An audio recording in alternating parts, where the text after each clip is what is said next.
बोलिए प्रेम से श्री सद्गुरु महाराज की जय। श्री सद्गुरु महाराज की जय। श्री सद्गुरु महाराज की जय।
श्री सद्गुरु महाराज की जय।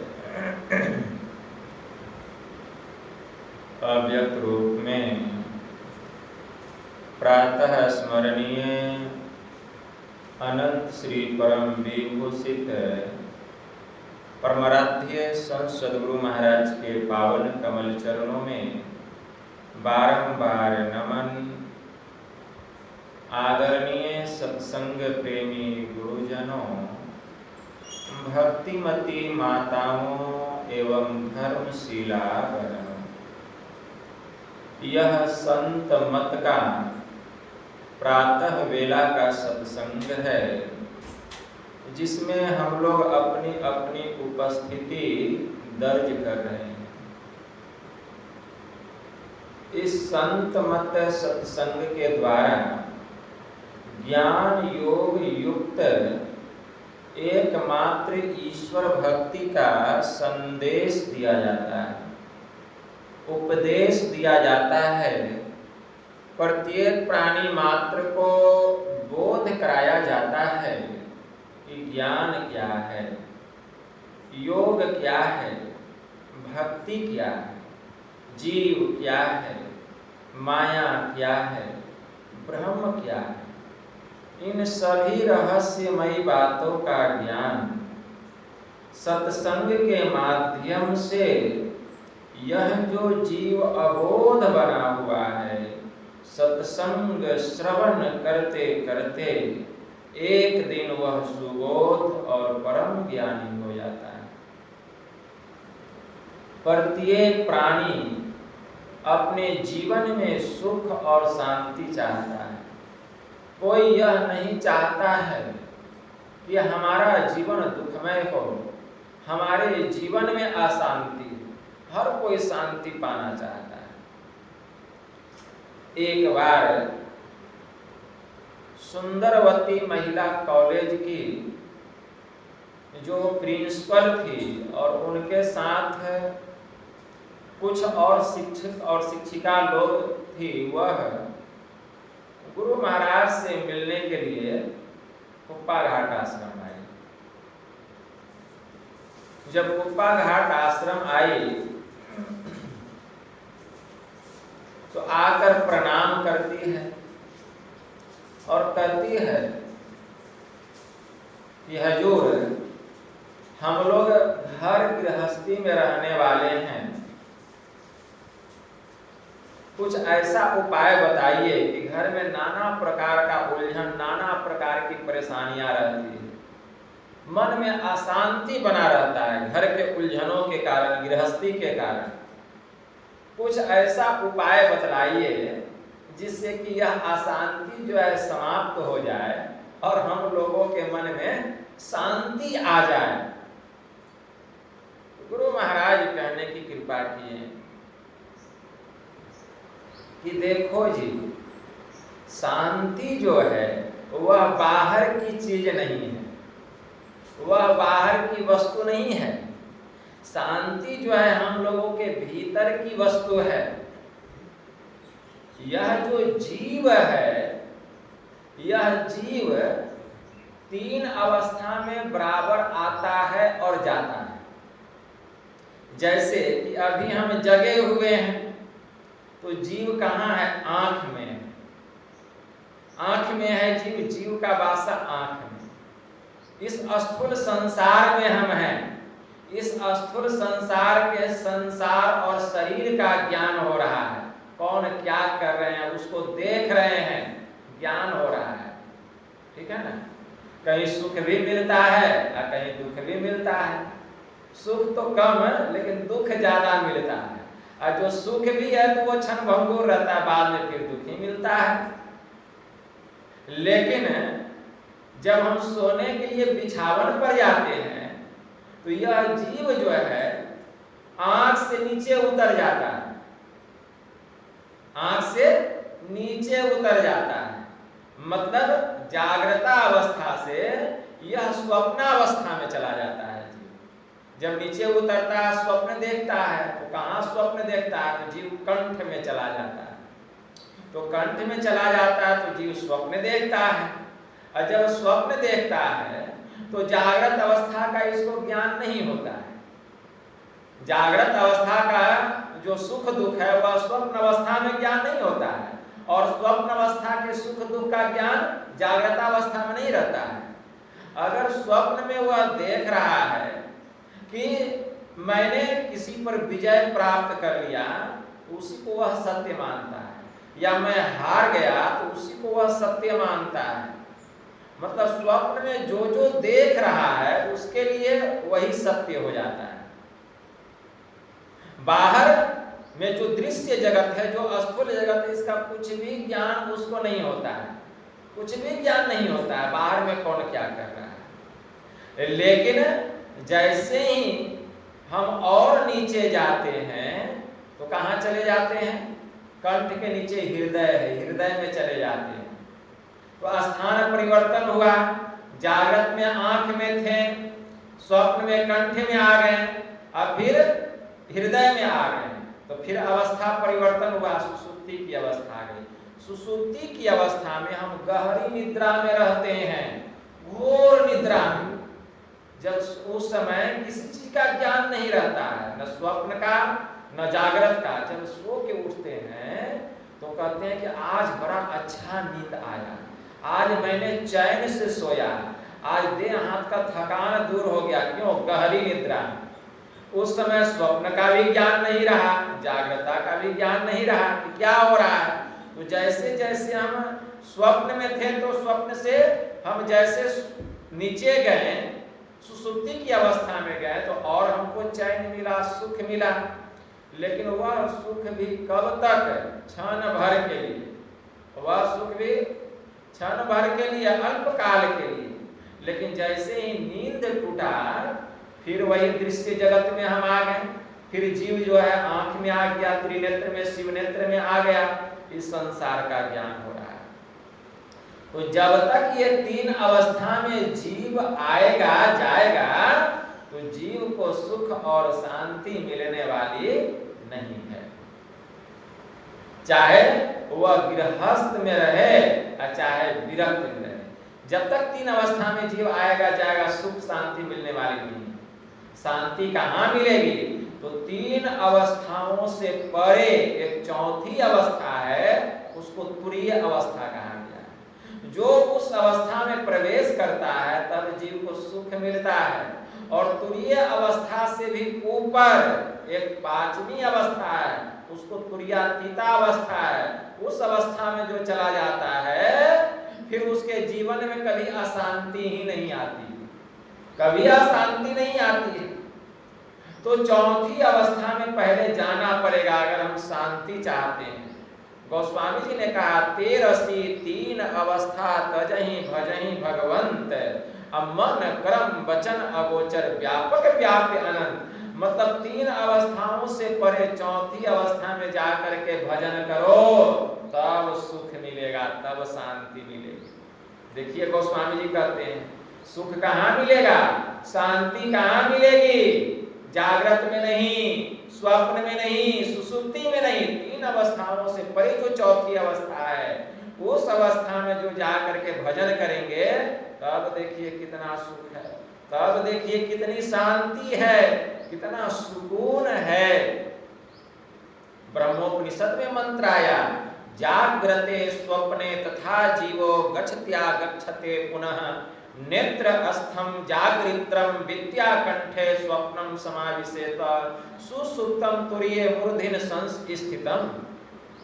कि जीव 3 अवस्थाओं में बराबर आता जाता रहता है, जागृत स्वप्न और सुसुप्ति। जागृत में जीव का वासा आंख में, किस आंख में? त्रिनेत्र में। स्वप्न में कंठ में, सुसुप्ति में हृदय में। इन 3 अवस्थाओं के परे एक चौथी अवस्था है, उसको तुरीय अवस्था कहा गया।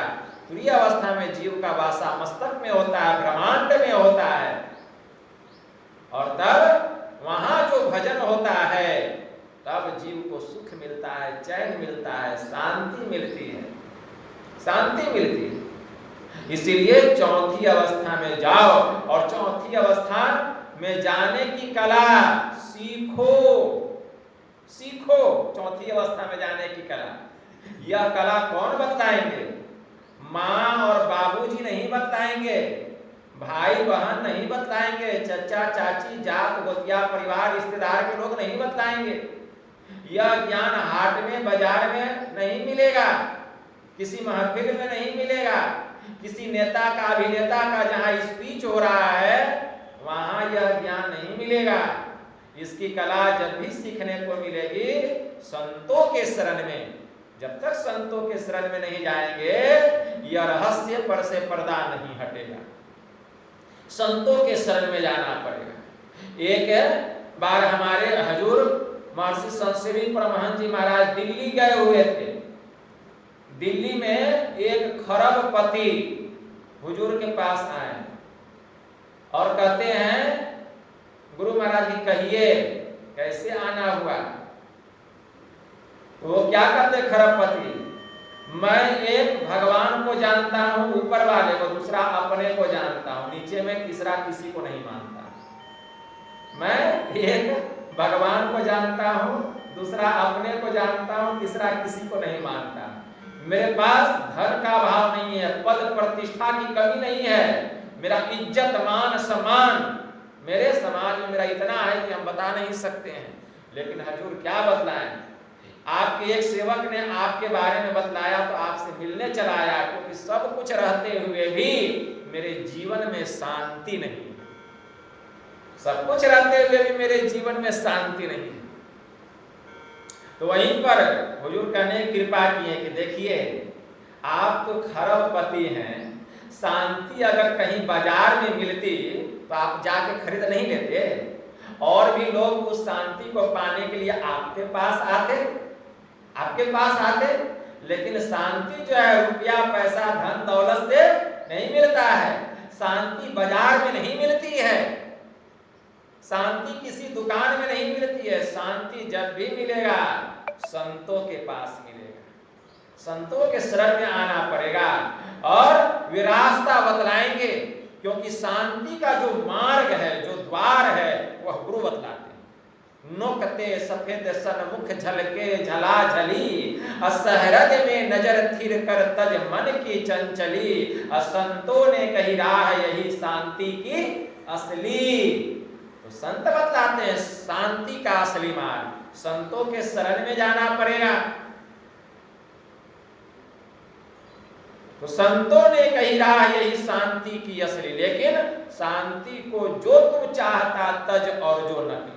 अगर शांति को पाना तो नकली का त्याग करना चाहिए। तो शांति की प्राप्ति कैसे होगी? संतों के शरण में जाएंगे, संत सदगुरु रहस्य बताएंगे, भेद बतलाएंगे कि हम चौथी अवस्था तुरीय अवस्था में कैसे प्रवेश करेंगे, वह रास्ता बतला देंगे। इसके लिए हम भजन करेंगे, ध्यान करेंगे, ब्रह्म मुहूर्त में, मध्याह्न काल में और संध्या के समय, त्रैकाल संध्या करेंगे।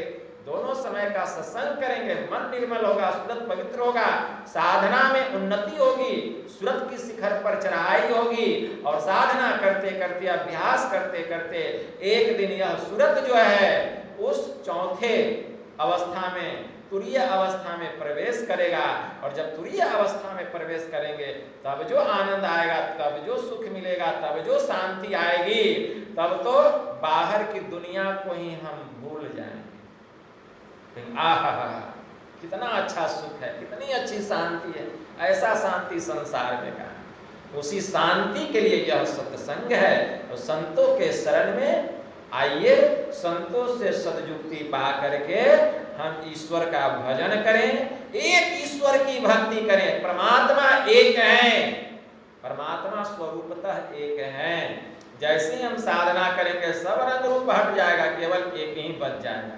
तो एक ईश्वर की भक्ति करने का संदेश, उपदेश संत मत का सत्संग देता है कि वह ईश्वर एक है। ईश्वर के पास जाने का रास्ता भी एक है, वह रास्ता बाहरी दुनिया का नहीं, वह रास्ता हम सबके भीतर में है। उसका भेद किसी अच्छे सच्चे और पक्के संत सद्गुरु से जाना जाता है। और जो इस सद्युक्ति को जान करके भक्ति करते हैं, अमल करते हुए, नियम में रहकर संयम करते हुए, वही उस द्वार में प्रवेश करते हैं जिसको खुदा का द्वार कहा गया है। गोस वातिन हो कुसादा, जो करे कुछ दिन अमल, ला इलाहा इल्लल्लाह अल्लाहु अकबर पे जाने के लिए। यह आमिल है तुलसी की, अमल कर ध्यान से, कौन कुरान में है लिखा, अल्लाहु अकबर पे जाने के लिए। तो यह सूक्ष्म मार्ग है, बारीक मार्ग है, और यह महीन द्वार है। यम ने नचिकेता से इसके संबंध में कहा, उत्तिष्ठत जागृत प्राप्य व्राणि बोधत सुरस्य धारा निशिता दुर्तेया दुर्गम पथ अस्तत कव्यो बदंती। हे नचिकेता, उठो जागो और श्रेष्ठ महापुरुषों के पास जाकर यह ज्ञान प्राप्त करो। जो श्रेष्ठ महापुरुष है, संत महापुरुष हैं, वे रास्ता बतलाते हैं कि यह मार्ग जो है छुरे के धार से पतला, बाल की नोक से महीन, यह दुर्गम, यह दुस्तर मार्ग है।